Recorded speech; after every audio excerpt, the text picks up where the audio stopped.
Hey, welcome to the Cohn phone. Grant Cohn here. Gonna be taking your calls for the next hour. Then I gotta go buy furniture. The Cohn phone is in the new location. The Cohn zone is in the new location. I have a location. I just don't have any furniture or anything. So I have this screen up so you can't see all the boxes and stuff. And then I have a corner where there might be something in the future. We'll see. So for now, I'm gonna take your calls. You saw my show yesterday with Jesse Brooks. We talked a lot about the wobble, why it exists. We didn't judge it. We didn't say it'll be there forever. We didn't say it's going to ruin his career or that it's a big deal. But we were talking about the reason for it. So if you guys want to talk about that, I'm here. We can talk about whatever you want. No Borders Sports is first, but I can tell from his stream that he's not ready. He's kind of setting up. And we got Jose with his he's like, I'm ready. Let's go. All right, let's do it. What's up, man? What up, bro? How you doing? Well, I'm good. I was just thinking, though, not talking about Trey Lance. I've kind of been looking at this email scandal, and kind of want to know what your thoughts on it. Seems like Gruden has the actual Raiders lawyers representing him. This is kind of deep to me, man. I've been moving. I didn't know. Tell me what's going on. This is news. So you remember when Gruden got fired and he settled right afterwards? So it seems to me like the settlement was kind of set up before he stepped down. So it turns out that he sorry, I just got done moving, so I'm a little out of breath. Nice. He's got the lawyers for the Raiders representing him against the NFL. He got his the NFL tried to dismiss his case. And the judge said, no, it's totally relevant. So I'm guessing the NFL is going to try and appeal that. But after that, you're talking about going to discovery phase where he's going to get a hold of all those 650,000 emails and text communication and call records. And to me, I'm like, this is a thing that could take down a lot of people in the NFL, because I'm sure Gruden's not the only person who's made comments like that. And you're talking about the upper tiers of the NFL. And I'm wondering, first thing, will it ever go to court? Because if I'm the NFL, I'm throwing money at this like crazy to get it to not come out, because you're talking about you could upend the NFL in one season with a whole bunch of emails like this. Oh, I see. So what Gruden's going to basically say is like, if I'm going down, I'm taking everyone with me, including. Well, yes, because so it seems like Gruden's emails were only released to kind of cover up Dan Snyder and his issues, right? Because that's what the emails were for. You know, they pulled all these emails to see what was going on with the Commanders, and then where they were like, "Oh yeah, look at Gruden. Oh look at Gruden. Oh look at Gruden." It seemed like Gruden was thrown under the bus to save an owner, and I think Gruden's pissed because he got made to be the patsy. You know what I mean? Not to say that what he said was any way justifiable, but to be the only one. And be put up there, I can understand why he's upset. Well, so to me, yeah. Go ahead. No, go ahead. I'm like, could this be worth billions? Perhaps. Perhaps. At least half, I would say, would be like the first starting point, because this is, and if any of these emails see the light of day, isn't that the end for Goodell, whether they can him or just don't extend his contract or whatever? Possible. If he's covering something up, if he said something, maybe. Yeah. I hadn't thought about that. There's a lot at stake. I'm sure there's a lot of owners kind of worried right now. Oh, I'm sure, and coaches and all that stuff. Anybody who communicated with anybody in the Commanders, in any sort of way. Yeah. They better be worried. All right, man, I got to take some more calls, but I'll be thinking about that. Watch out for Gruden. Yeah, and keep doing what you do, man. I'm with you. I appreciate it, man. Later. No Border Sports. Mason, when are you going to let me come on and talk? How about now? Oh, what's up, Mason? What's up? Dang, that's crazy. Okay, hold on. I'm doing great. Big fan. Big fan. I want to show you something. First of all, got the tat. I donated a joke about you getting a Javon Kinlaw tattoo. Oh, wow. Kind of thought it was funny. When did you get that tag? That's About a year ago. About a year ago. Love it. Nice. Had to. Big question. Quick question. Sure. Is Talanoa Hufanga him? Is he that guy? Is he him? Yeah. Is he the one? Is he? I gotta know. I don't know, man. It's been 2 practices. He looks good. He looks all right. We'll see. I think teams are gonna really isolate, because if you're going against someone, if you're trying to isolate someone in the Niners secondary, it's him and whoever the nickelback is. So teams are going to try to put their best player on him. Let's see if the Niners can avoid it and if he can hold up, because right now, like, he's not getting tested. We'll see. I mean, that makes sense. Kittle's not on the field. Kittle's not on the field. Like, when Kittle's here, there's going to be a lot of Kittle and Hufanga one-on-one. Right. I'm curious to see that one. That's definitely fair. I gotta, like, there's so much hype. Like, he's just getting like way so too much hype. Yeah, like so much praise. And I feel like if he doesn't legit go and ball out, then they're, like, people are gonna be disappointed. I'm not. I like him, but it's just like, I think they're setting the expectation a little bit too high. Yeah, they're making it seem like he's the next George Kittle 5th round superstar, right? Yeah. I don't know about that. I don't know about that. Just switch. It's the wrong player from the draft. Just switch it. Switch the hype to Trey, bro. He needs it. And it's getting there. He's yeah. Oh, doesn't it seem like the Niners have hyped up Talanoa more than they've hyped up Trey Lance? Yes, for sure, 100%. What is that, dude? I don't know, but it's just like, look, Jimmy is still not there, but like Jimmy, they didn't think like, oh, let's keep Jaquaski Tart around just in case Talanoa is not ready. Like they like. Jaquaski, goodbye. Thanks for everything. Oh, yeah, Jimmy, he's gone. You got to stay for a while. Jimmy, we need you just in case. We got to see a little bit more from Trey. All right. Well, I got to go to work, but All right, Mason, go to work. Say real quick.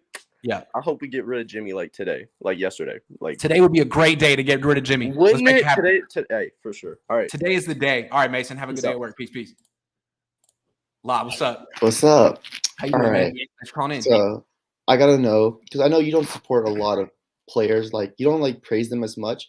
But Trey Lance, from the moment he's been drafted till now, I feel like you've supported him openly a lot. So I want to see, like, what do you see in him from the start till now to make you do that, basically? Yeah, good question. I mean, when the Niners traded up for that pick, right, they did it, I think, a month before the draft started. Yeah. And so it sort of opened up the conversation for all of us to have an opinion on who they should take.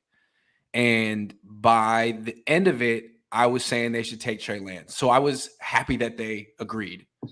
I had come to the same conclusion as them. I spent a lot of time thinking about it. And then when I saw him in training camp, I legitimately felt like, man, this guy's better than Kaepernick ever was in camp, at least. He's better than Alex Smith was. He's better. I thought he was the most gifted quarterback I'd ever seen on that practice field. And it's not like I've covered Russell Wilson or anything like that, but I thought he was really promising. I thought he was better than Jimmy Garoppolo. I thought he, not starting him last year was a bad call. Yeah, we learned about his finger being broken and stuff. That kind of explains it too. And so far this year, he looks better. And the way I kind of describe him is he's like off the charts at everything except for throwing spirals, which is kind of funny because he's a professional quarterback. He doesn't really spin the ball that well, whatever that means. Does it matter? Throws hard. He seems pretty accurate. Makes good decisions. He's athletic. He's mature. He's smart. Doesn't throw great spirals, though. So, I mean, I don't know. We'll see. We'll see how much that really affects him. But that's good to hear because we don't see him as much as you do. Like, you saw him all offseason last year. We didn't get to see most of that. And you're seeing him now. So, that's just good to hear. Yeah. And then another thing. So, you talk a lot about the hole the Niners have in different positions, strong safety, guard, center, slot corner. But the problem that I think about that is most teams with high-level talent, like the Niners who have, like, Fred Warner, Trent Williams, George Kittle, etc., they have those problems where they have in positions that are not that much value to have guys that you probably have never heard of, or because if you look, I'm looking at the Rams depth chart right now, and I don't know who their other corner is going to be opposite Jalen Ramsey or the linebacker next to Bobby Wagner or even half their offensive line. So I'm like, I feel like that's a problem. That being said, though, they won the Super Bowl last year. Yeah. Often, if you're like a team that's on the cusp, you get a bunch of veterans to fill holes, like the Niners last year. They thought they were on the cusp of the Super Bowl, so they had to have Josh Norman. They couldn't risk it with someone who was learning on the job. You see that with the Saints this year. They went out and signed Tyrann Mathieu, Jarvis Landry. The Niners this year are like, we're letting our young guys get some experience. We don't want to spend as much this year. And it's like the plan. And it's interesting that It's so different than what they wanted to do last year, what they did last year. And it's coming off an NFC Championship appearance. Usually you see those teams like think, okay, we're going to make the next step this year. But they're changing quarterbacks. They're not really sure where they're at. You heard Jed York be like, well, yeah, we could have gone to the Super Bowl, but we easily could have missed the playoffs. Yeah. So, I mean, they're kind of like in this, let's not set the bar too high this year and let's see what happens. Yeah. I'm an optimistic fan, so I'd like to see giving the young guys an opportunity, but we'll see how it goes from there. Yeah. Yeah, I mean, it's cool. I think basically the Niners had to decide, like, do we do – let's call it the growing pains year. The growing pains year with Trey Lance and the other young guys. Do you do it in 2021 or 2022? Yeah. I said 2021. Get it over with. Mm-hmm. You're done. You're not going to win a Super Bowl with Jimmy Garoppolo. The Niners are like, I think we might be able to win a Super Bowl with Jimmy Garoppolo. Let's put it off 1 year. Yeah. Maybe they felt they were on the hot seat. Maybe they felt they needed to make the playoffs and someone would have gotten fired if they had. I don't know. Maybe they did what they had to do. But then the problem with that now is Trey Lance has to come and exceed expectations. They went to the NFC Championship. They were so close to the finals. Right. And he's been on the bench for a year. He's been in the system. Everyone think, oh, well, he's seasoned now. Yeah. You know, he should be ready to go. Really? He hasn't played in 2 years. All expect a Super Bowl now. Like he's technically a rookie. It kind of backfired on him. Really, he should have played last year. Maybe they didn't think they were going to go to the NFC Championship. I know.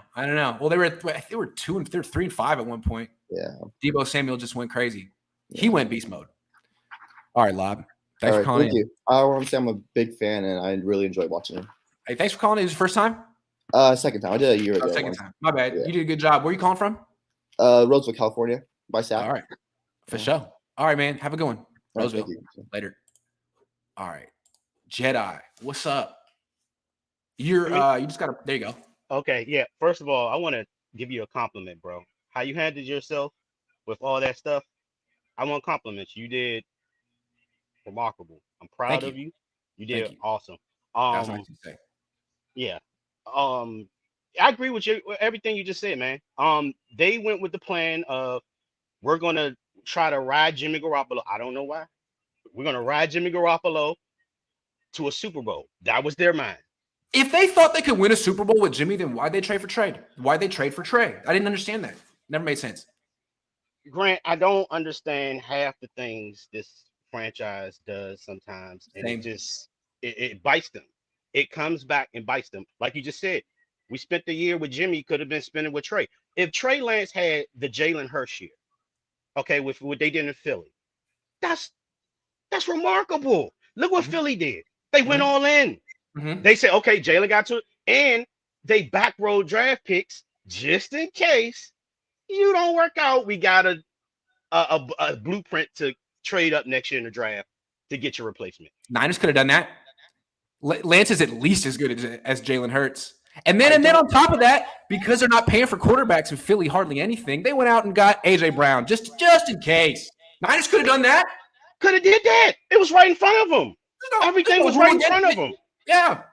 I don't understand. It puzzles me because I if Trey is good and if Trey does work out, just imagine what you could have had him there on this year. That's what I'm thinking. Let's go to like a parallel universe where Trey played last year. Now project this season. Exactly. Yeah. It puzzles me, and I hope they can do right by this kid because I do think he has talent. I listen to you all the time. I'm hearing about the zip. And there's a little wobble, and eventually the wobble I think eventually gets better as you work on your craft. So as long as he eats and sleeps football, I think he'll correct that. Yeah, that'll be no problem. But I just worried about the corners in our secondary. I hope we haven't won a Super Bowl. Everyone dodges this, Grant. We haven't won a Super Bowl since Deion Sanders. It's true. It's true. We've been to 2. We lost 2. I think every single time the Niners have won a Super Bowl, they had an all-pro in the secondary. At least one. All the time. At least There's one. No ifs, and they keep telling themselves you win through the trenches. We never be bad in the trenches, but exactly. Yeah. You have to have pressure, but we have we got to get the secondary fixed. You got to get the secondary. Hey, I want to say though, it's the best group of corners they've had in a really long time. Like, Mosey is good when healthy. Travarius Ward is good. Ambry Thomas is solid. And then we'll see if Jason Verrett ever comes back.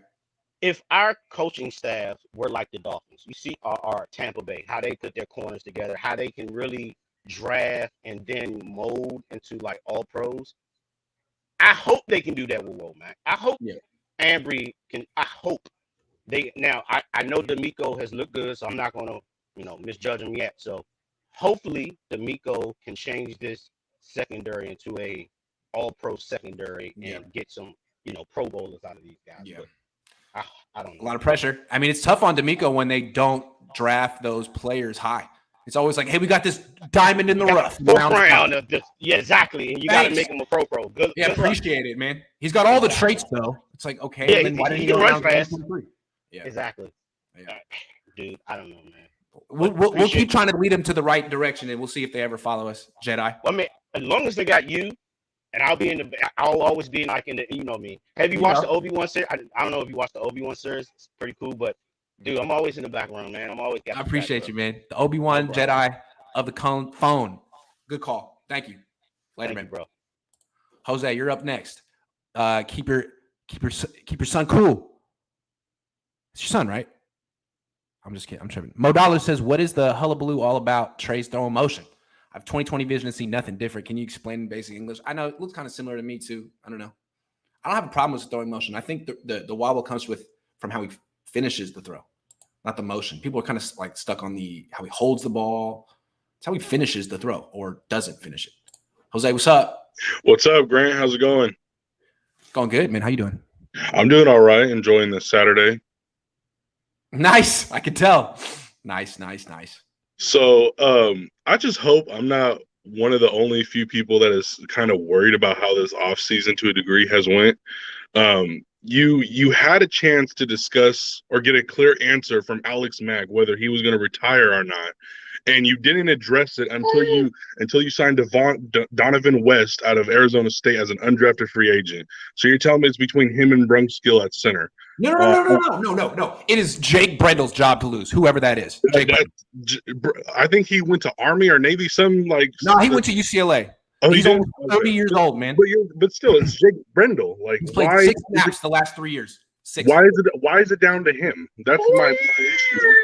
Exactly. See, he understands. Exactly. And I don't understand why it's down to Jake Brendel when you could have had this conversation with Alex Mack in like March. You know why it's down to Jake Brendel? Because Jimmy Garoppolo's contract's still on the books. That too. And that's another problem. Why is Jimmy still on the books? Like literally all the reports. We're waiting to get that 7th round pick in return. For all the reports that have been coming out for not just Jimmy, but for Baker Mayfield, any team that's willing to trade for those two guys, the team has to take on a salary. So why are if you're not willing to pay that salary, then just cut him loose so you don't have to have that money on the books. The only way you do that is if his contract was guaranteed. Guess what? It's not. That's what I know. So you can just cut him and move on. But it's too late. If they were to cut him today, we'd all be like, well, why didn't you do that 3 months ago? Exactly. Yeah. And then now you go get J.C. Treader, who's considered one of the better centers in the league, who's still on the market. He's a little older. Jake Brendel. Sorry, Jake. And then the other part of it too is why haven't you brought Tart back on a non-guaranteed contract? He dropped that pick. End of story. That just shouldn't even be the reason though. He's been solid. You know it is. Yeah, you're right. But it's just frustrating because he's a solid safety. He's not the playmaker that you would want, but he's a solid. Talanoa is a solid safety. You have no idea. No clue. We have no clue. And even then, it would be nice just to have him for depth anyway, because you never know what could happen with secondary. And secondary has always been an issue for us in terms of injuries. I feel like me and you, I've been saying this all offseason, like respectfully, in the most respectful way possible. I don't like this offseason. What are they doing? And Niner fans are like, shut up. The only thing I like is the fact that you went out and got Ward, even though I wish you would have got out and gotten J.C. Jackson instead. Right. I still am okay with the Ward signing. But another thing too is like you have two. Okay, now this is kind of like a different subject, but the linebacker room, you have Fred Warner who's on a long-term deal, right? But you have your two other guys that you believe in Greenlaw and Al-Shaair. They're on the last year of their deals. Al-Shaair signed a restricted tender, I believe, and then Greenlaw's on the last year of his rookie deal. So what's going to happen with that room a year from now? Are both of those guys going to get big contracts elsewhere, and then all you're left with is hoping a young undrafted free agent or 5th round pick is going to be the guy opposite of Warner?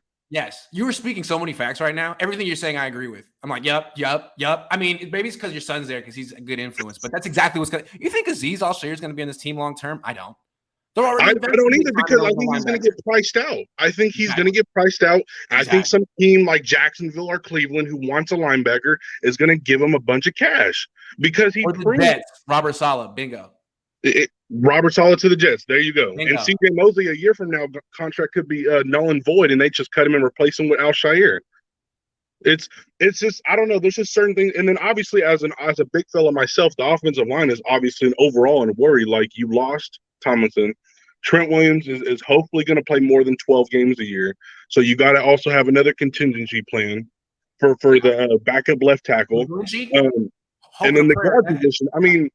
Aaron Banks has had his interviews lately where he lost body fat and he looks good overall, but it's like, is he really going to be the left guard that we need him to be? And then obviously his goal for the offseason is to strain harder through the drills. Yeah. And then obviously my biggest issue with the offensive line, besides the Max situation, is the McGlinchey situation. You know this, Grant. I've talked a lot about McGlinchey on your show, man. Like McGlinchey is just he's a good run blocker. There's no doubt about it. At 6'8", 315 to 320, whenever he's in the mood to gain strength and weight, he's a good run blocker. But pass protection, man, he's god awful. I just if the fact that he has the fact that he has the butt cheek face mask and then every time he's pass proing, he's always head down like this, getting beat on a pass pro. It's concerning. The fact that the offense didn't fall off at all when Tom Compton replaced him. Exactly. And then you let him walk for a veteran minimum deal with the Broncos. You didn't even bring him back for a vet minimum. That's what he went to Denver for. He didn't sign no big contract. Jose, you're speaking way too many facts right now. I think we got to stop.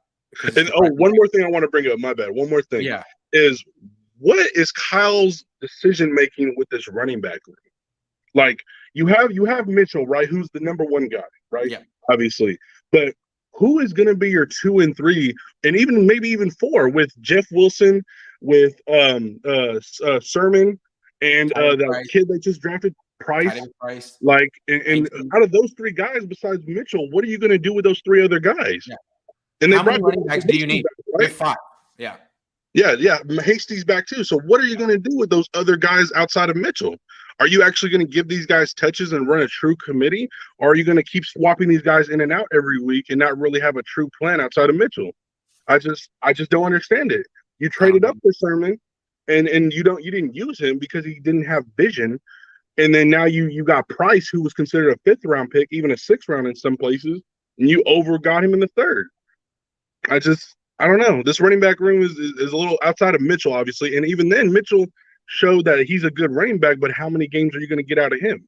So that's my problem is outside of Mitchell, you got to figure out your plan on the backup running back situation. Yeah. Other than that, looks like a Super Bowl team. Jose, thank you for calling in. Thanks, Greg. You have a good weekend, man. Peace. Big Time says, could Trey's hand size be an issue? I don't think so. Maybe. I think his hands are probably big enough. Maybe. Again, I think the issue is muscle memory. You start throwing a ball at a young age, the way he throws, it's just not serious. It doesn't seem super conducive to like a real tight spiral. It's okay. Same with Peyton Manning. You can overcome that. It's not the end of the world. What's up, Bay Area Baller? What's up, Grant? How you doing? I'm doing good. Hey, my channel, Bay Area Baller 18, we just got monetized. Got the 1,000 subs. Congrats. Yep. So I got to thank you for laying out the blueprint, right? And giving us this platform. Because this is where I got my start, right? Here on Cohn. Hell yeah. You'll have that the rest of your life, man. That's great. Wonderful. Congratulations. Thanks. I mean, Shanahan's got his coaching tree, right? That's branching out. Cohn's got this YouTube tree. And whether you like it or not, Baller is like a little branch. It's like a twig. Damn right. The Cohn tree. No, it's a whole new branch. I'm proud. I'm very proud. Thank you. Hey, good job. Grant, I want you to guess a player, okay? I'm going to read a snippet from a draft profile of PFF, okay? It's a 49ers player. I want you to identify what player it is. The chat can play along too. I think I already know who it is. It reads, He's not particularly long, nor is he particularly fast. What he is, however, is physical to a fault. He's arguably the best tackling corner in the class and relishes the opportunities. Not particularly long, not particularly fast. Right? Best tackling corner in the class? Correct. I'm thinking Darqueze Dennard. False. Wow. What you want to try again? No,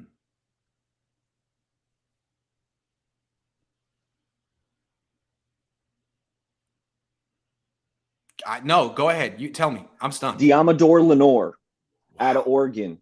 Wow. He's a physical, he's a great tackler, right? And that's the premise of this Cohn phone, because I feel like he hasn't been talked about. Also, shout out to CG Ruthless, because he also is talking about Diamador Lenore, trying to pump him up. And but what are the 49ers like at that slot corner, right? Dating back to K'Wan Williams. K'Wan Williams is really physical. He can tackle, he can blitz. And I wanted to ask you, how you thought Diamador Lenore performed last year, right? Because we did see him on the field, for a few games, right? Our cornerback room had a lot of turmoil. He got a shot. And I wanted to ask you, how do you think he played last year? I thought he started off really well. Really well. I thought he got picked on a little bit in some big games off the bench. Like games where he wasn't starting, but like Josh Norman, he punctured his lung, came in, got targeted by Aaron Rodgers. I mean, it happens. And I think either he lost confidence or the Niners lost confidence in him, and we didn't see him anymore. And then coming into this offseason, just look at the difference between how they handled the nickelback spot and Diamador and the strong safety spot and Talanoa. Both fifth-round picks. But Talanoa is the starter at strong safety, and they brought in a backup to not really even challenge him, and George Odom. Diamador is backing up Darqueze Dennard at the moment. So, I mean, the Niners might want him to take the job, but I feel like, I don't know, maybe they felt like he wasn't as professional as Talanoa, or he was just a rookie. So maybe they just kind of want him to go get it, go take it. Did you see his leaked practice video that he had put out, like some highlights from last season? Last year? Yeah. It leaked. He got the Niners in trouble. Remember?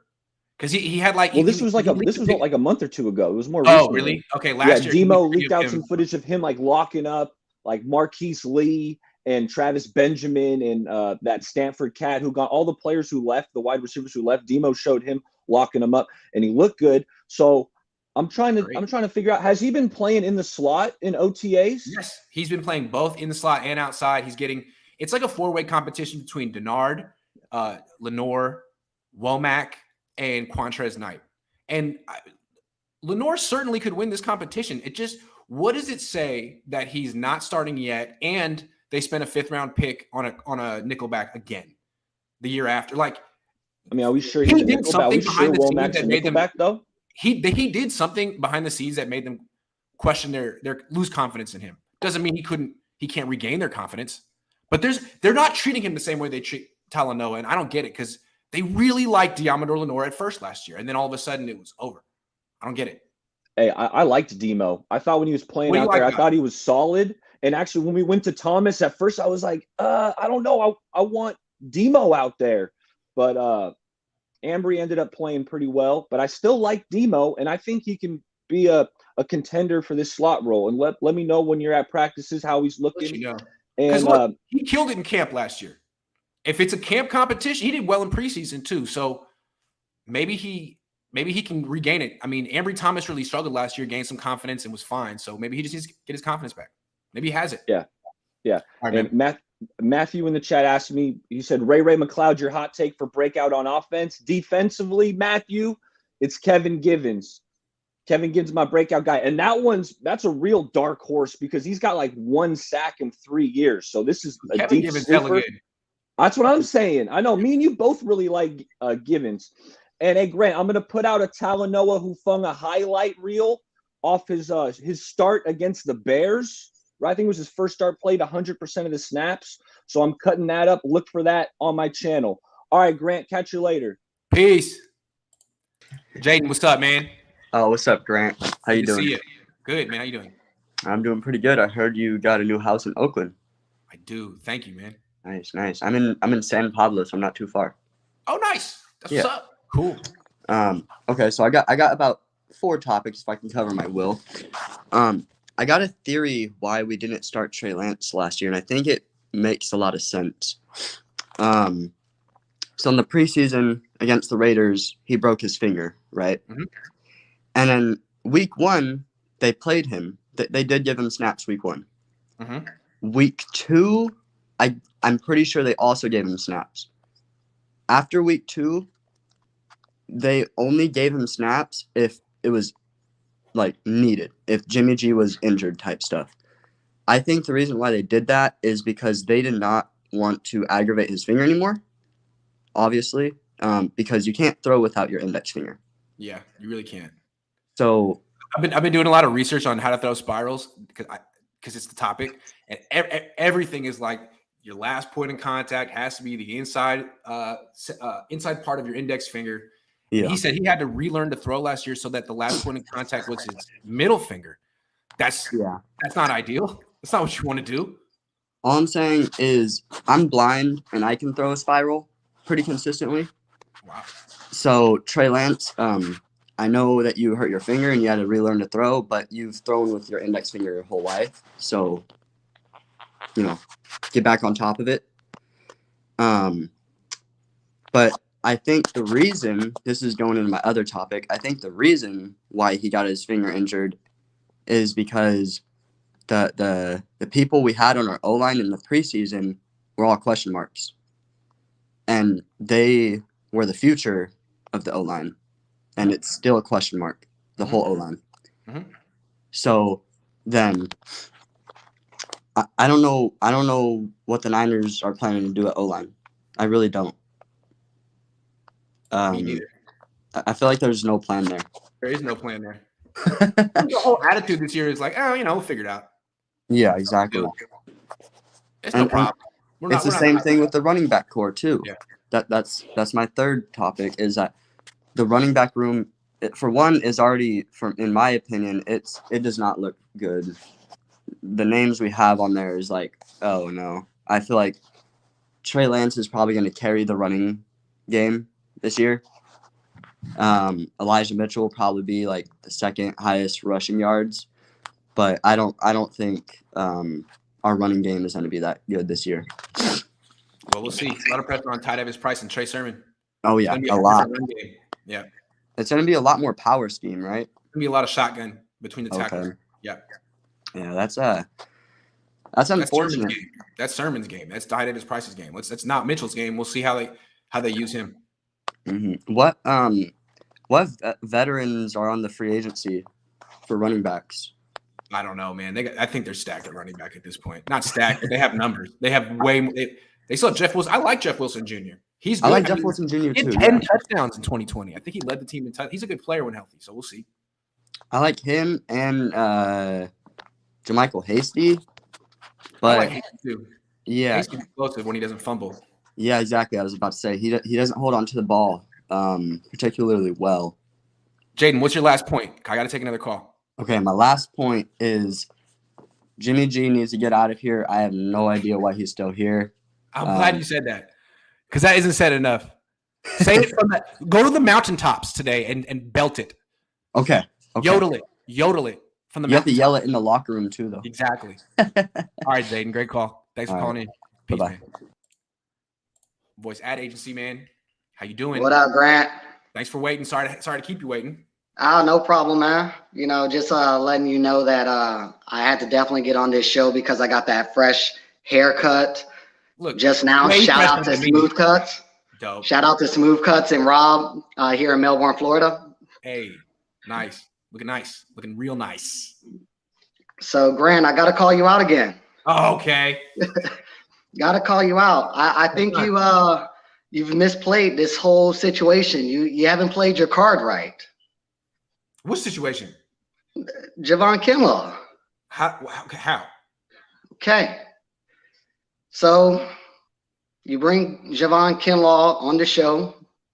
The whole world goes to shit for, a few days. And all of a sudden, you got Kittle, Armstead, Debo. Debo came out in it. Ayuk. Ayuk. Tabor Pepper.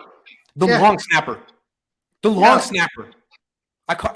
Did Grant Cohn not take advantage of this situation and say, look how Grant Cohn is bringing the whole 49ers team together in Is that not quality control?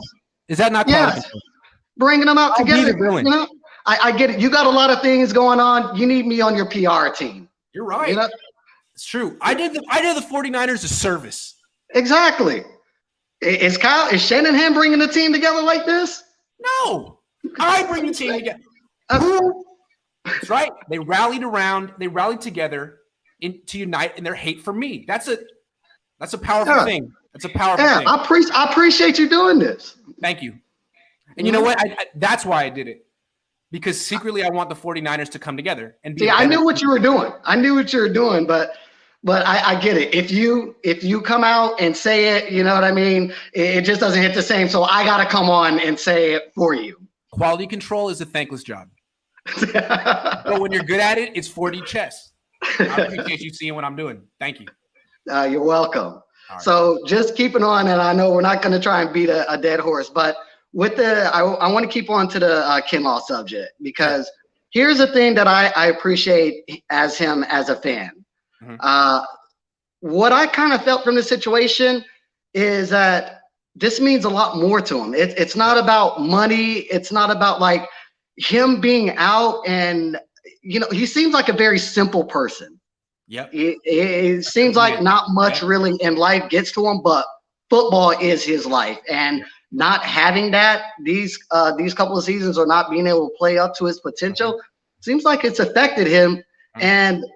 And the way these players have kind of rallied behind him, it seems like they know that too as well, that he's a different beast. So as a fan, I kind of appreciate his madness, and I hope this is going to be a real breakout season for him. Me too. I agree. I mean, we learned that he has the passion.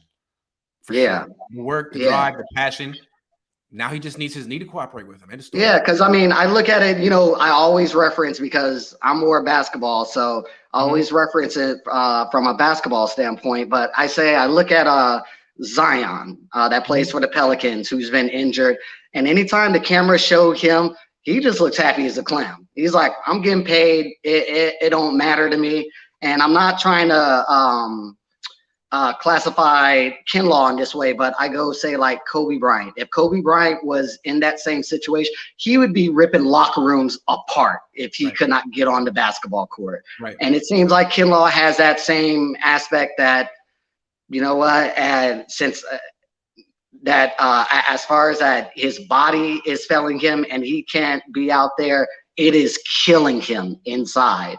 And I seriously hope, as far as that surgery, that they did get everything as far as that knee, and he's going to be a beast to contend with.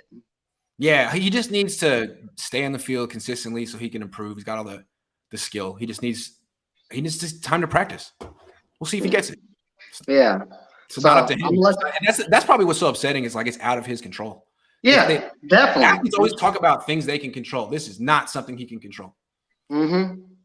Same. Niners can't control it either. They just gotta hope. All right, man. Appreciate it. Oh, one more thing though.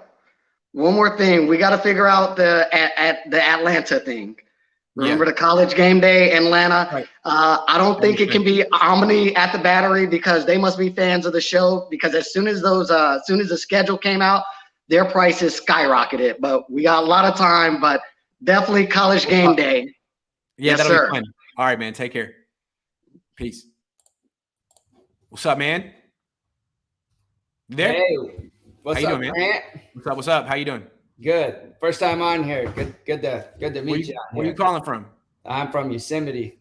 Oh, nice. Wow. Yep. Cool. Yep. Way up here in the mountains. So yeah. All right. Yeah, I got a quick question. First of all, I got to admit, I've been following you for quite a few years, and I wasn't a big fan. I always felt like you just wrote negativity, but over the years you won me over, and now you're my top go-to 49ers. So that's a wonderful story. I appreciate that. Thank you. So here's my question. I'm not a Jimmy Garoppolo fan. All right. Like, I like him, but I think Trey Lance should be their starter. But My question is, if he stays on the team and they don't trade him, because I don't see that happening, and if they cut him, maybe he signs somewhere else for a backup. But do you think if he stays, he competes with Trey Lance for a starting job? That's the fear, right? That's the nightmare. If you're a Niner fan, maybe that's not a nightmare, but to me, it's like the nightmare is they don't cut him. He's there in camp, and out of respect to Jimmy, they don't make him the backup. They let him compete, and players pick sides, and all that work that I've done to unite the team the last couple of weeks is just wasted. And once again, they're split. So that's the and then to me, if he's competing for that job, it's hard for him to lose it because he has that win-loss record. Exactly. So it's almost like nothing he does matters in camp, but everything Trey does is scrutinized because Trey Lance doesn't have a win-loss record. You know what I mean? That's what happened last year. Trey Lance legitimately outperformed Jimmy Garoppolo in camp, but it didn't matter. And the spreadsheet found a way to say that he didn't because of like this one little drill here or this little split there, and nothing mattered. And Jimmy just got the job. So I hope that doesn't happen again. All right, that's pretty much my question. Then one last thing with the Jimmy Garoppolo thing, if they cut him, does he get any injury contract? $2 million? Is it any losses if they cut him before he can pass the physical, he gets $7.5 million. Okay, so we have to wait until he can clear. I mean, not necessarily. He says $7.5 million isn't my problem. It's their problem. If he passes a physical and signs with another team in a month, the Niners get that cap space back. So it's like they just have to stomach giving a guy a $7.5 million parting gift. I mean, that's their problem. Do it. Well, the Rams did it with Goff. Yeah, do it. Do it. Appreciate it. All right, man. Good call. Yeah. Later. What's up, man? I'm good. How you doing? I'm good. Couple points. Sure. Congratulations to Alex Mack and Frank Gore on their retirements. They've had good careers, and no doubt. Hey, they gave everything they got. That's all you could ever really ask for. Yep.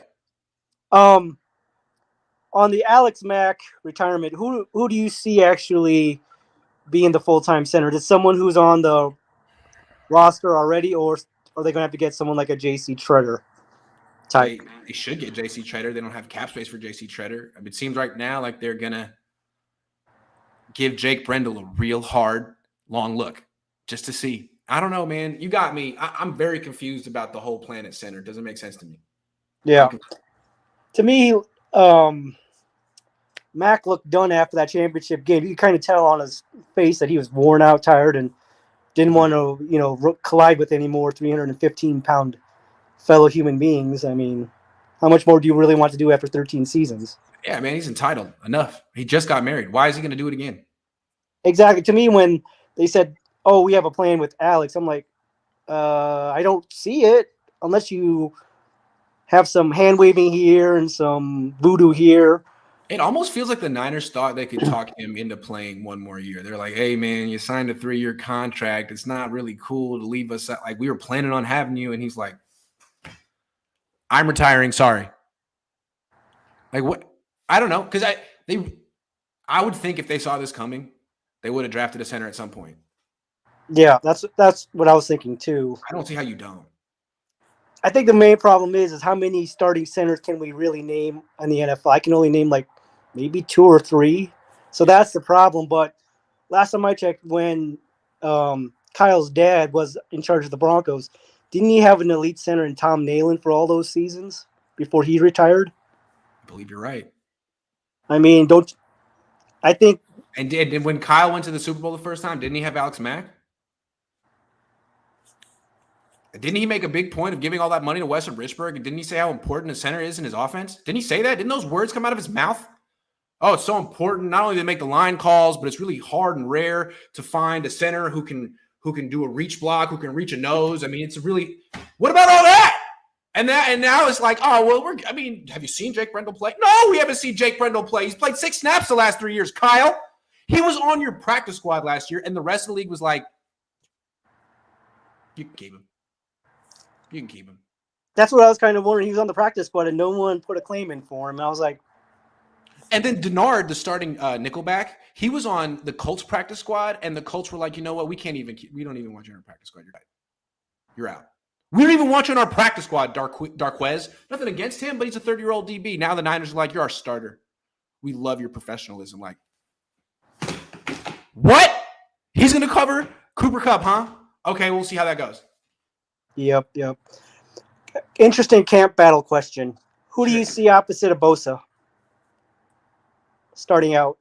I think it's going to be, you know how the Niners platooned Paris Harrelson and Aldon Smith when Aldon was a rookie? I think that's what they're going to do with Samson Ebukam and Drake Jackson. Okay. I'm guessing that Samson Ebukam will start because he's really good against the run.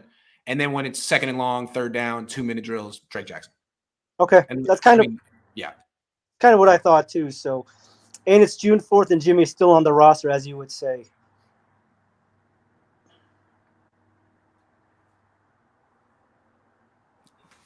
I just can't wrap my head around it.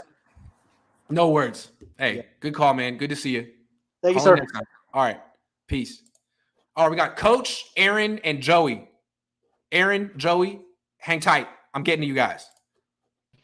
What's up? It's the Coach. My man. What's up? How you doing, brother? Good. I'm in a great mood. How are you? I'm in a good mood too, man. All right. So let's move forward. Let's move forward. It's time for us to start looking at we're asking a lot of questions on what the 49ers are going to do with the team, and it's just been going throughout the entire offseason. Honestly, at first it was Jimmy. Bless you. Thanks. Bless you. Yeah, your nose is all red. So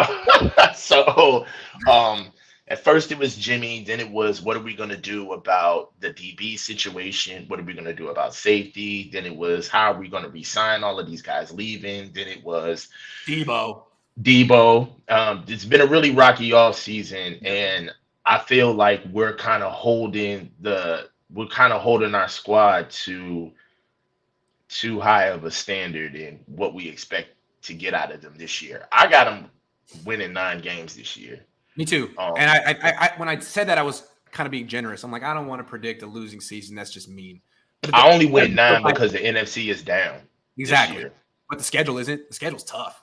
It's a very tough schedule. I feel like we're asking these questions like we're in some type of hunt for a Super Bowl. What are we doing with center? They're not. They're telling us that this is a regroup year.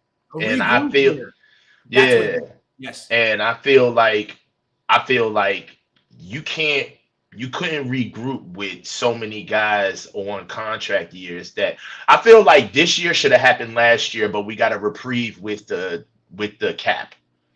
Yeah. If you remember it, we were really going to lose a lot last year, and then all of a sudden the entire market plummeted. True. And we were able. I thought they were going to leave K1. We were going to lose. This was supposed to happen last year. Right. And I feel like now they're finally biting the bullet where they're like, well, we were kind of prepared for this. We saw this coming. We can't afford these guys, and we need to find a way to stay solvent and fiscally responsible at the same time. And get younger, because we were one of the oldest teams in the league last year. Yep. I think we need to recalibrate expectations on freaking out about certain things, about what are we going to do with a center? We're going to do the best we can at center. Come on. And I feel like because the team looms so large in our eyes as fans, there just always has to be an answer. And I think that sometimes you don't realize that the answer is literally what you're looking at. I mean, you have to understand, though, from a fan's perspective, it's highly irregular to watch your team be this close to the Super Bowl and then stomach a regroup year right after that. Like, that's irregular. It doesn't happen very often, although I guess. Well, I mean, like some of the greatest fans in the NFL are the Steelers, right? Because they've learned how to be content with being respectable, a respectable franchise, and they don't burn their team in effigy when they don't win a Super Bowl. They understand that our claim to fame is being a reputable franchise. We stay the course. Yeah, we don't lose. We don't fire coaches. Yeah. And I feel like with us, we are so hell-bent on that 6th ring that we're asking really dumb questions, why isn't Jimmy cut yet? because we can't afford to lose Jimmy without getting something back. That's just facts. And until we can afford to cut him and cut bait and actually lose on that, then we're gonna cut him. It's that simple. But again, like, you only get to that logical conclusion if you accept that you're not really going for it this year, which is really hard for 95% of fans to accept. Although me and you are agreeing that they're really not.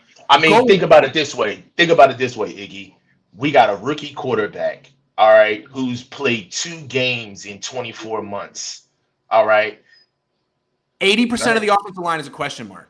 80% of the offensive line is a question mark. 13 and let's be honest, I'm not buying this because we have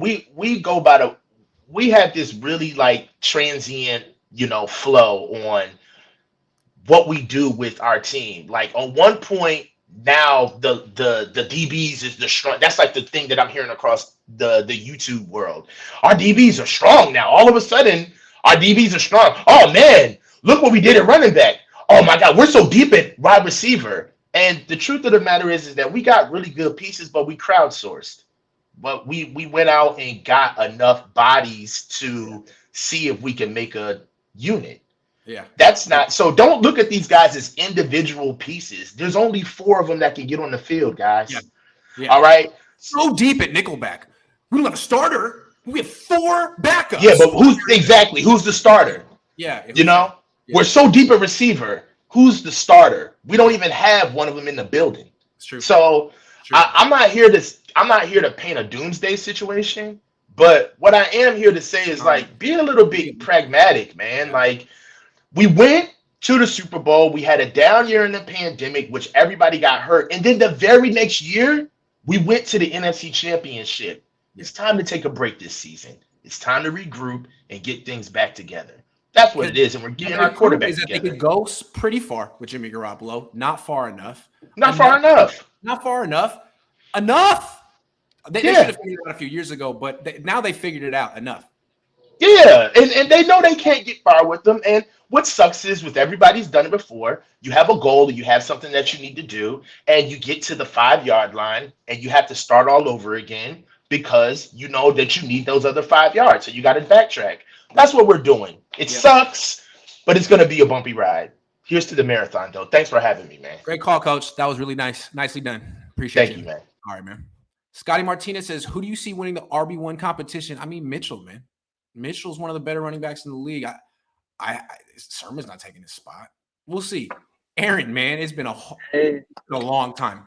I thought you didn't like me anymore. No, dude. It was actually pretty weird, that whole Kinlaw situation blowing up.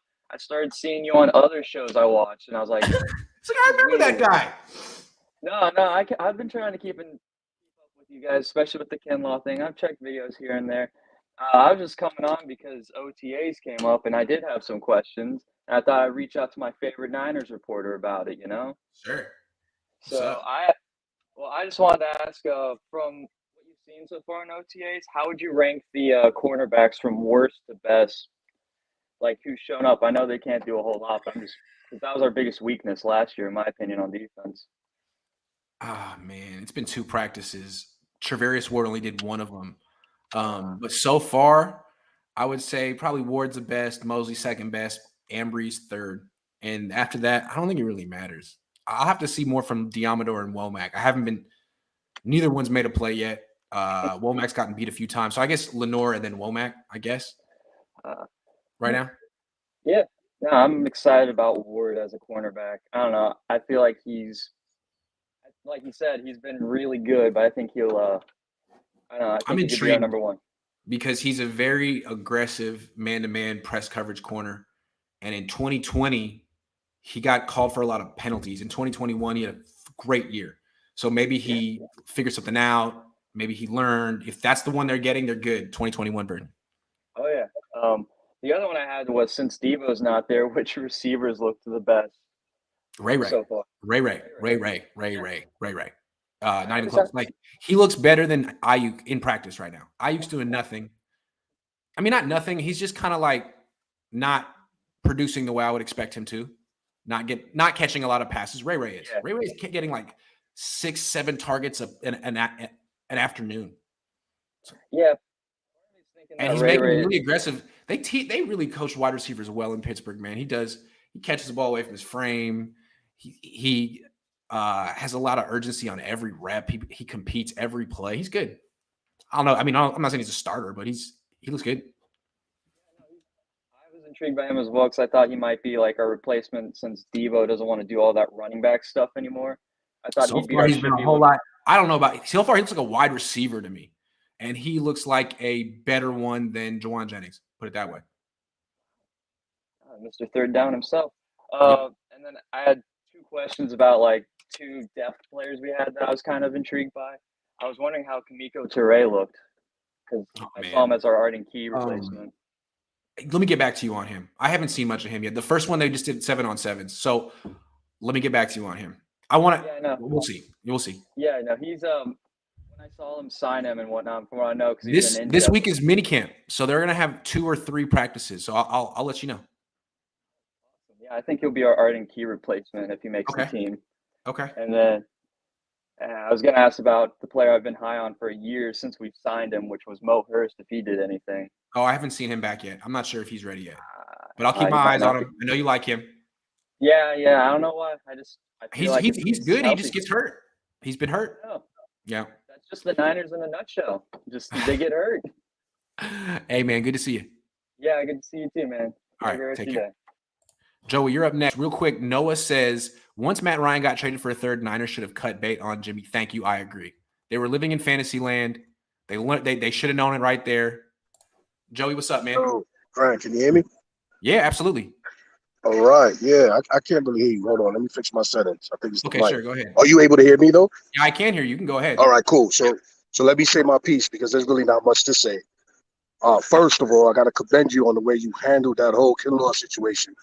Your new name, right, is G Money. It ain't Grant no more. And I'm gonna tell you why, right? Check this out, right? Listen, other dudes would have handled it different. One way would have been to be on some slime bullshit and try to ruin the dude's career. The other way would have been to just switch up, change your whole style, and just switch your whole shit up. You did neither. Now for that, you're a G. You understand? So that's my man G Money right there. So that's one thing I gotta say. You got that, right? AKA the rat bastard. So that's what it's gonna be. Right. All right, but listen, the real reason I called is because I wanted to talk about the spiral situation. I know you was talking about the spin rate and all that other shit. My son's a QB, so he's been training with quarterback coaches all his life. I'm at Rucker Stadium right now. He's out here at some combine doing some quarterback shit here. So I just want to, give you my little 2 cents. So 2 things that really affect those spirals. One, you hit it on the nose, was that your index finger is the last thing that has to, pronate. So pronation, the way you throw that football, right? So it's not like a baseball. The pronating of a football, it's different, right? That's one thing. And then the other thing that not too many people really realize is that the space between the palm of your hand and the football, it has to be a small gap there, very small gap, where if you're gripping the ball too much and if that palm is touching that ball, it's kind of like a knuckleball, like it'll come out and it'll wobble a little because the palm, I know it sounds weird, but that palm will grip onto the ball, make it wobble a little. So as long as there's a little bit of space there, and your index finger is the last one there and you release it right, and high C, which is what a lot of these quarterback coaches call a high C, yep. You pronate, you release it, that thing will come out sweet. And the last thing I wanted to tell you is that Wilson football, they have a football with a chip in it, right? That measures the spin rate, the velocity, the accuracy, your release time, and all that other good shit. Yeah, so Wilson definitely has it, and I know that because my son uses it, and his numbers came back looking sweet, which is why we're at Rutgers right now. He's a freshman high school QB. So, I just wanted to share that with you, man. And, I don't know what's the deal. I got a headset on. Maybe that's why I can't hear you. But as long as you heard what I had to say, there you go. G Money, a.k.a. Rat Bastard. Deuces. Great call. Thanks for calling in. Calling anytime. That was dope. Joey G. That was super dope. Freddie. Hold on. Freddie, and then we got BK. What's up? Hey, what's up, Grant? How you doing, man?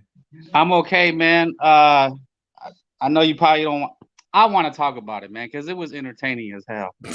All right, go ahead. Go ahead. No, I just kind of want to have your back. It looks like all the Karens came out. They wanted to cancel you and Kinlaw. And what I wanted to say is that I really liked how you handled it, and you specifically say you didn't want to get Kinlaw in trouble, and I think that was real G of you. Some people were trying to cancel him too. Like, dude, shut up. Why is everyone making it such a big deal? Like, I didn't appreciate that. It seemed unnecessary, trying to make you look like a rat bastard, And another thing, I'm not trying to grope you or nothing, but I just to get real serious, I liked your introspect when you were with your dad and you related it and I thought it was ironic too how that story came out during the massacre and you kind of elaborated on that, and I really thought that was big, showed a lot of character for you. Appreciate it, man. Yeah. And I don't think a lot of people take the time to see that you're a human being too. And that was like the third thing is that I hope you don't mind me riffing. Go ahead. But I always related the sports to like a big soap opera for men. And I like your show because I see you add is it the levity or brevity to it? You give it kind of a spin that we kind of can you make a lot of fun of yourself. We can make fun of ourselves as being fans of these guys. Like when you watch the Combine, they say, "Oh, this guy's so long, he's so big." It's like, you get it. You get the nature of it. Thanks, man. I appreciate it, man. I always like your calls. You always make me feel good. You always got positive action. I appreciate it, man.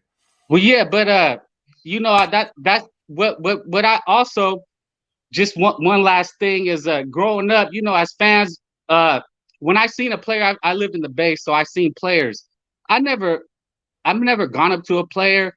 I wouldn't go up to a player and get in their face about their play. Like I understood as a young kid the line between that they see it as a business. Mm-hmm. And if I seen Grant Cohn in the street, I'm not going to go get in Grant Cohn's face because Grant Cohn is not probably Grant Cohn in the street. And I think, Kinlaw, like I may talk hella crap about him here, but if I see him, I'm not going to, I'll probably shake his hand and respect him. Like, you're, he's in the NFL. Yeah. And that's the thing. I'm going in, but with Grant, but I also, you're trying to get your bag too. Yeah. Like, that's the thing I don't get is that why don't people see that that's like they're doing, they have the platforms, this is yours and you're getting the bag, and how you get it is how you get it. Well, I just got the house, so I'm happy about that. Yeah, Freddie. Man, I'm really happy how you handled it, man. I think you took it on the chin. I've taken it on the chin before. I've been knocked down a lot of times. I always get up. Yeah, man, and I like that you still have a good attitude about it. So appreciate it. Man. All right, Freddie. Well, have a nice Sunday, man. Yeah, you too. Nice out here in the Bay. Is it Saturday? It's Saturday. It's Saturday. Freddie. All right, Freddie. All right, thank you. Later. BK, what's up, man? Grant, what's going on, my guy? I'm chilling, man. How you doing? I'm doing good, man. Thank you for having me on again. I appreciate it. I got a couple of texts. Everybody wants to talk about this Javon Kinlaw. It's over, man. Forget it. He needs to worry about the field this year. Let's be real. Get back healthy. Get us some sacks. That's what I care about. But let's talk about I want to change your perspective. Everybody's talking about these other things. I want to talk about Kyle Shanahan. You know how I am. Like, we're going to be real critical on his decision-making and other things like that. My first question to you is, why do you think the coaches that he has under his coaching tree that are now head coaches are so much more aggressive in terms of like going to get players, play calling, just finding ways to win in big games? Like, for example, look at in LA, right? They had a cool quarterback. They could have been with Matt Goff. He took him to the Super Bowl, but they trade everything to go get Matthew Stafford, and it pays off. Down in Miami, Mike McDaniels, he gets there. Wait a minute, you mean cheat us up? How many picks? Give it to them. Yeah. F them picks. I'm gonna go get the best players and do that. Why are they so much more aggressive than Kyle Shanahan when it comes to those things, in your opinion? It's a great question. I mean, I don't really know. Do you have a theory? I think my theory, and this is what I've been thinking about and pondering on it, is I think because he grew up in the NFL, he still has He has an old school mentality. Back in the old days, think about it, he's been a part of the NFL his entire life. And he still got his dad in his ear heavily, right? Yep. Oh, we're sticking by the books. We're not giving up draft picks. We're not giving up draft capital. We're hoarding these picks. And nowadays in the NFL, how many first round picks are actually successful? There's a lot more first round busts than they are because they're coming in 50%, maybe. Yeah. Because they're coming in younger, right? They're coming in younger. They're only playing 2, maybe 3 years with the red shirt, and they're going after the bag. I'm about to get out of here. I'm trying to start my career so I can get the money. I think that's what it is. He still has an old school mentality, and he's not going to be aggressive to go get these players because he's like, I want picks. And also, we have, in a sense, a rookie GM that's not really. Well, he's learning on the job. So, what I was going to say is there's also the possibility that this is how the Niners do business, no matter who their coach is. That Parag and Jed just don't. That if Sean McVay were the coach here, Parag would be telling him, "No, you can't do that. No, you can't do that. No, you can't do." It's possible. Yeah, and just like you said, I think it was like a couple weeks ago on your live, you said that the 49ers look at themselves like a conglomerate. They're a business completely, not just the 49ers. It's in totality.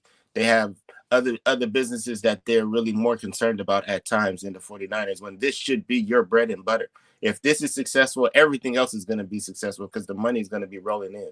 And I think that that's part of the issue too, is that they're thinking about football operations, but they're looking at it from a business standpoint instead of a winning standpoint. Agree. And that's too bad. I think what you notice is Miami and the Rams are owned by two of the richest owners in the NFL. Right. Two guys that aren't really worried about the bottom line. They're trying to spend whatever it takes to win.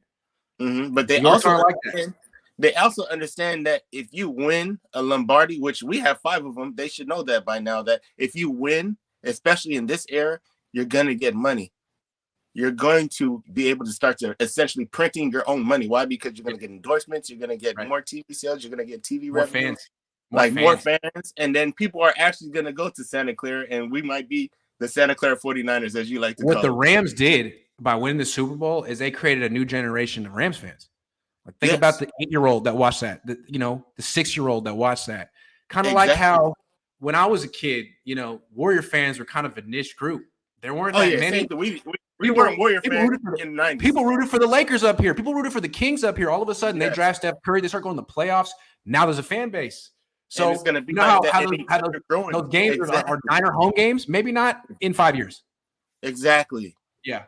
Exactly. And that's what I was saying. It's been frustrating to me about that, because I'm just like, you have such a illustrious coaching carousel or coaching tree, right? Why are these guys going out and doing things? And you can't say it's because they're like rookie or first year head coaches. No, they just understand how to win in the NFL in this day and age. And they understand you have a window that you have to get that to. Because again, like in the 2000s, like 15 years ago, cap was like half of what it is now. Now, I mean, you can really buy your team. Exactly. The Rams did it. That's what the Rams buy your team.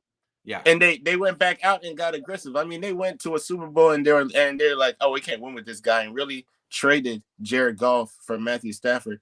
And then they're probably going to pay him again because they're like, okay, we're going to keep this dude. You know what I mean? Oh, we need OBJ. Go get OBJ. Like they don't doesn't care. matter. They don't care. Eric Weddle wants to come out of retirement for the playoffs. Give him. Bobby Wagner wants a lot of money. Great. That's what I'm saying, is that they're building a culture down there to where they don't care about what's going on. We're just trying to win. Yeah, right. And now. that's what right now. We don't even care about 2 years from now. We're going to win right now and approach it that way every year. They seem to be okay so far. They haven't had a down year yet. Exactly. I mean, the Niners are the team that have down years. And it is. And it's like every other year for us. That's the reason why I'm like, why weren't we more aggressive in this offseason? Why weren't we figuring it out? And why is Jimmy Garoppolo almost like they're expecting a down year? And why is Jimmy still on the roster? It's almost like they're expecting a down year. BK, I got to take another call, man. But, go ahead. Finish up. I have one last thing just saying about from OTAs. Have you seen enough from Trey Lance to tell you that he needs to be the starter named already? Oh, yeah. I saw enough last year. He needs to be the starter of this team. I'm not saying he's going to be a top 5 quarterback in the league, but he needs to be the starter of this team now. Yeah, he needs reps, in-game reps, definitely. Yep. All right, thank you. All right, BK, great call. Call anytime. All right, appreciate it. All right, man. El Jefe. This is going to be the last call of the day. Sorry, Dakota and C. Diggy. I'm already 10 minutes over. I got to get furniture shopping day. I'm now a furniture shopper. I'm so sorry, but I'll do another one of these tomorrow. I promise. What's up, El Jefe? What's going on, man? Congratulations on the home, man. Thanks, man. I appreciate it. So, I gave a comment yesterday about the whole Ken Long thing. So I mean, I asked for an interview. I mean, I guess I could say that was kind of an interview. It would have been a little bit better if you get to talk to him about the team and get a little more in depth. But question, update on Jimmy G. Have you heard anything? Yeah, I heard that he's still on the fucking team somehow. Sorry, he's still here. All right, what? So he doesn't show up to practice, and when the coaches are asked about him, they're like, "Yeah, we haven't talked to him." Wow. I don't know. So it could get real weird then, basically. What you're saying. Pretty much. So, because what do you think happens if they both end up in training camp? So they're both Jimmy G and Trey. So it'll get super weird. The team will get divided. He'll probably win the job. It'll be bad. So he can never step up again. But I mean, when you ask Brian Griese, have you talked to Jimmy, and he says no, and just lets it drop. It doesn't sound saying that. It doesn't sound like he's going to come back to the facility. Like, I don't know. It makes me feel like they know he can't come back. They have a deadline to trade him, which is the day before training camp. And so do you think they've already told him? Do you think if they can't trade him, do you think he's going to get released then? Because it sounds like, again, if you have everybody saying he's not talking to anybody, it sounds like Trey already has a leg up. Even if he comes back, it's like, where were you? I know. Where the hell were you? You didn't even come here to be a leader. You didn't even come here to be around your teammates. It's like you were saying, I want out. And now you're just going to show up in training camp and be like, okay, I'm ready to compete. Where the hell were you? You weren't even taking mental reps. He doesn't talk to anybody. During the offseason, he talks to no one. He doesn't talk to any of the coaches. He didn't even talk to the quarterback coach. And that's not good because he doesn't get better. He doesn't get better season after season. So that's not good. So is he even trying to get better during the offseason, or is he just taking the money? It's like, yeah, okay, you're hurt, but you could be. I mean, if you wanted to compete for this job, you could be here learning the offense. You could be here getting to know Brian Griese and all the new coaches on the offense. But no. So, look, I bet my dad a bottle of wine that Jimmy's going to be on the team week 1. But from everything I've seen so far this offseason, they're not preparing to have him on the practice field for any days. And it doesn't seem like he wants to be. Jimmy can't go behind this offensive line either. He's not going to be able to go behind the offensive line. I think Trey has a leg up for a lot of different reasons. Good point. I think we're seeing that all signs indicate Jimmy Garoppolo will never put on his uniform ever again, even in practice. But I don't know how they're going to end this. They should end it today, though. I'm agreeing with you. I would enjoy hearing that he got released. I would love that. That would be fun. Anyway. All right, man. Go have a great day, man. Good to see you. You too. J.R. Beckled says Bobby Wagner isn't the player he used to be. He's better than whatever the hell they had at middle linebacker last year. I'll tell you that. Guys, thanks for watching. I'll be back tomorrow. It's time for me to go hit up all the different furniture places that I've never gone to before and look at pieces of furniture like I know what the hell I'm looking at. Oh, this is nice. No, that's nice. Hold up. This is nicer. The hell do I know? But I'm going to go make some decisions. Thanks for watching, everyone. See you tomorrow.